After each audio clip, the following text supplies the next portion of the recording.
जय हिंद। Welcome to sea of knowledge. आज हम लोग सुपरटेट एग्जामिनेशन में पर्यावरण एवं सामाजिक अध्ययन की प्रैक्टिस सीरीज 2, जिनमें पहला क्वेश्चन है सिमलीपाल टाइगर रिजर्व किस राज्य में है? महाराष्ट्र, छत्तीसगढ़, आंध्र प्रदेश, उड़ीसा। तो सिमलीपाल टाइगर रिजर्व का संबंध उड़ीसा राज्य से है। तो इस प्रश्न का जो राइट आंसर होगा ऑप्शन नंबर 4। क्वेश्चन नंबर दूसरा, कौन सा राज्य टाइगर स्टेट के नाम से जाना जाता है? मध्य प्रदेश, राजस्थान, गुजरात। तो टाइगर स्टेट के नाम से जिसे जानते हैं उसे मध्य प्रदेश को टाइगर स्टेट के नाम से जानते हैं।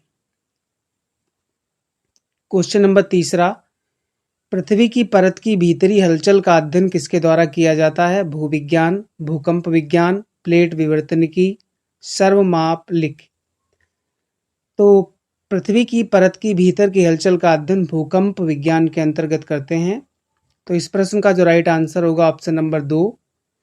भूकंप का अध्ययन हम लोग सिस्मोलॉजी के अंतर्गत करते हैं, जिसे सिस्मोग्राफ यंत्र के द्वारा इसका मापन किया जाता है। इस प्रश्न का जो राइट आंसर होगा option number 2। Question number 4,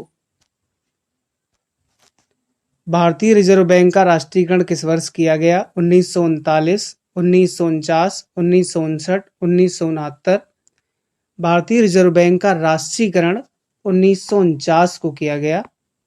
option number 2 is the right answer. इसकी स्थापना 1 अप्रैल 1935 को हुई और इसका प्रारंभ में इसका जो मुख्यालय था वो कोलकाता में था। सन 1937 में इसका कार्यालय मुंबई में किया गया। यह भारत का केंद्रीय बैंक होता है जो भारत में इकोनॉमी को कंट्रोल करता है। क्वेश्चन नंबर 5, भारतीय रिजर्व बैंक के प्रथम भारतीय गवर्नर कौन थे? Sachindra Roy, S Mukherjee, C D. देशमुख, इनमें से कोई नहीं। तो भारतीय रिजर्व बैंक के प्रथम भारतीय गवर्नर सी.डी. देशमुख थे। तो इस प्रश्न का जो राइट आंसर होगा option number 3। Question number 6, Bharat का नियंत्रक और महालेखा परीक्षक संविधान के किस अनुच्छेद के तहत नियुक्त होता है? अनुच्छेद 148, अनुच्छेद 151, अनुच्छेद 213, इनमें से कोई नहीं। भारत का नियंत्रक और महालेखा परीक्षक अनुच्छेद 148 के तहत नियुक्त होता है और इसकी नियुक्ति राष्ट्रपति करता है। तो first is the right answer. Question number 7, कौन सा ब्रह्मा के मंदिर तथा पशुओं के मेले के लिए प्रसिद्ध है? उज्जैन, सूरजकुंड, सोनपुर, पुष्कर। पुष्कर जो कि राजस्थान में है, यह ब्रह्मा के मंदिर तथा पशुओं के मेले के लिए प्रसिद्ध है। क्वेश्चन नंबर 9, एट 1857 के ईस्वी संग्राम का क्या कारण है? ब्रिटिश द्वारा आर्थिक शोषण, धार्मिक कारण, भारतीय शासकों का असंतोष, उक्त में सभी। तो इस प्रश्न का जो राइट आंसर होगा ऑप्शन नंबर 4। 1857 ईस्वी के संग्राम का कारण है ब्रिटिश द्वारा आर्थिक शोषण, धार्मिक कारण और भारतीय शासकों का असंतोष। क्वेश्चन नंबर 9, दक्षिण गंगोत्री क्या है? आंध्र प्रदेश में नदी घाटी, अंटार्कटिका में स्थित स्वचालित स्टेशन, गंगा नदी का दूसरा स्रोत, भारतीय समुद्र में स्थित द्वीप। तो दक्षिण गंगोत्री का संबंध अंटार्कटिका में स्थित स्वचालित स्टेशन से है। तो इस प्रश्न का जो राइट आंसर होगा ऑप्शन नंबर 2। क्वेश्चन नंबर 10, पृथ्वी तल पर उस काल्पनिक रेखा को क्या कहते हैं जो 180 डिग्री मेरिडियन याम्योत्तर पर खींची गई है?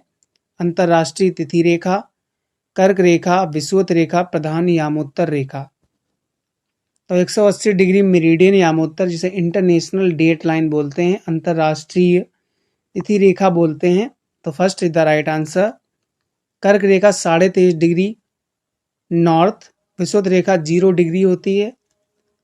तो इस प्रश्न का जो राइट आंसर होगा ऑप्शन नंबर 1।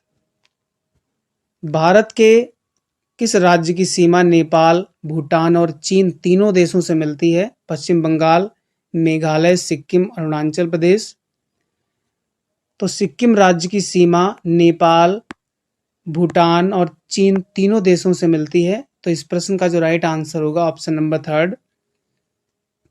क्वेश्चन नंबर 12, दिन और रात होने का प्रमुख कारण है चंद्रमा का अपनी धुरी पर घूमना, पृथ्वी का अपनी धुरी पर घूमना, सूर्य का अपनी धुरी पर घूमना, उपरोक्त सभी। दिन और रात होने का प्रमुख कारण पृथ्वी का अपनी धुरी पर घूमना। तो इस प्रश्न का जो राइट आंसर होगा ऑप्शन नंबर 2। क्वेश्चन नंबर 13, दलदली और ज्वार भाटा क्षेत्रों में पाए जाने वाले वनों को क्या कहते हैं? मैंग्रोव वन, शोला वन, मानसूनी वन, पतझड़ वन। दलदली और ज्वार भाटा क्षेत्रों में पाए जाने वाले वनों को मैंग्रोव वन कहते हैं।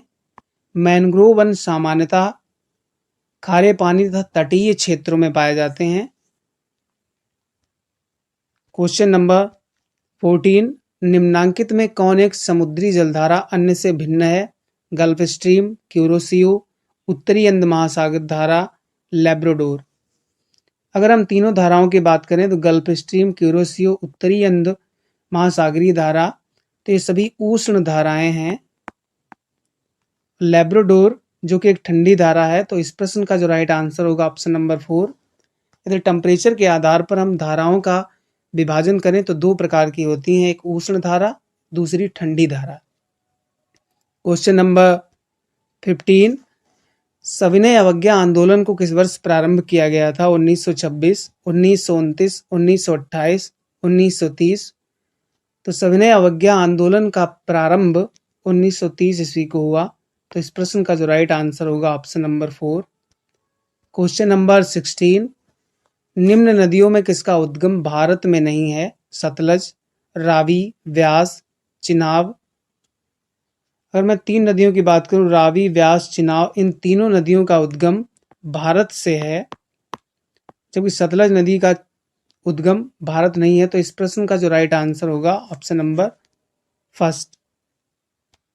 क्वेश्चन नंबर 17, भारत छोड़ो आंदोलन का प्रस्ताव कब पारित हुआ? तो भारत छोड़ो आंदोलन का प्रस्ताव पारित हुआ 14 जुलाई 1942 को। तो इस प्रश्न का जो राइट आंसर होगा ऑप्शन नंबर 3। आई होप यह वीडियो आपको पसंद आया हो। यदि वीडियो आपको पसंद आया हो तो चैनल को सब्सक्राइब और शेयर कर दें। Thank you.